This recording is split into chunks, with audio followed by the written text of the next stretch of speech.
The PriceAtSignal function will return a value based on any given criteria. When that condition is true, it will return any price value that you choose. So for example, I've got a watch list I'm going to add a column to. I've already created those two variables, MA1, MA2, and I want to know what the value was of the opening price when that condition last occurred, or when the 20 period crossed over the 50 period. So PriceAtSignal,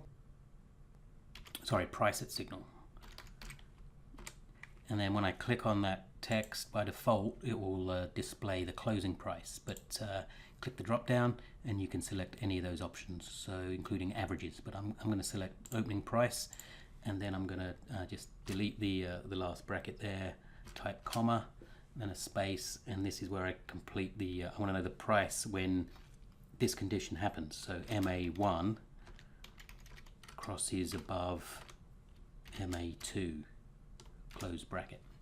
And now that's a valid script. So when I click apply, that's going to populate that column in the watch list. So I've got a chart of Facebook up at the moment, and you can see in the watch list column it's got a value of 121.39. So if I zoom in to where the last crossover was, it was here. So that the opening price of the next bar, let me turn on the tooltips so that will when I mouse over, that will pop up, and you can see the opening price 121.39, which matches the watch list column.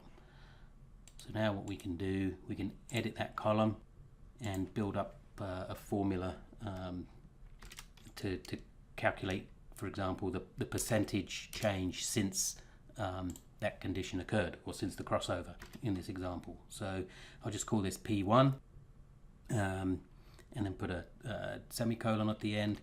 So what I want to do is take the current closing price and divide that by P1 and subtract that and then minus 1 on the end of that.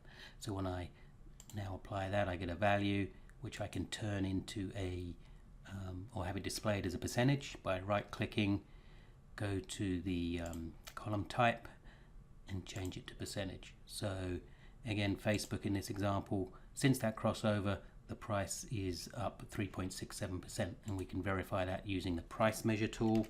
So PM for price measure. So it crossed on that big bar there, so we'll click on the opening price and then drag that up to the current close, and you can see it's displaying both the value and the percentage, so 3.7%, which matches the column. Similar to PriceAtSignal is ValueWhen. So I'll just delete a couple of the that price measure tool, and I'll go in and edit this column and remove everything. Oh, that was didn't mean to do that. So I'm going to right click, edit column, and just delete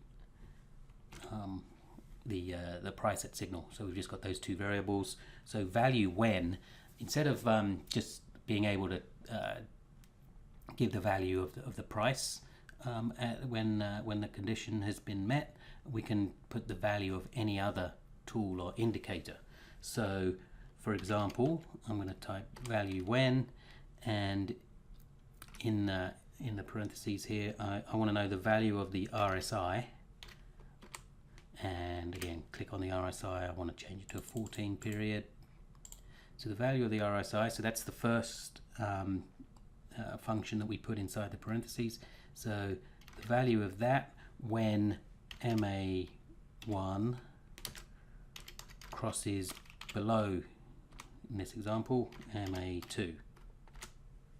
And when I click apply, that column will populate with a new value. It's still in percentage format, so I need to change that because that doesn't make any sense. I'll change that back to number and just 2 decimal places in the price display format property. So now this column is showing the value of that RSI when the 20 crossed below the 50. So 29.81 for Facebook. So when I zoom in, that's when it crossed over, and if I open up the structure panel, down the bottom, the bottom part of I need to drag it up so we can see all the values of the tools. But you'll notice as you mouse over any bar, it gives the values of all the tools and indicators that are on the screen. So this example on the 12th of July, it's giving me the period, the 20 period moving average value, the 50, and also the RSI. So when I'm going to turn on the crosshair on the left hand side so I can line up that crossover. So that day there the moving averages hadn't crossed over, but on this day it had. So we're going to take the RSI value from that day. So you can see at the bottom right of that info panel, RSI 14 period value 29805, and that matches the column in the watch list 2981. So that's how the ValueWhen tool works and how it can be used to give values of other indicators when certain conditions have been met.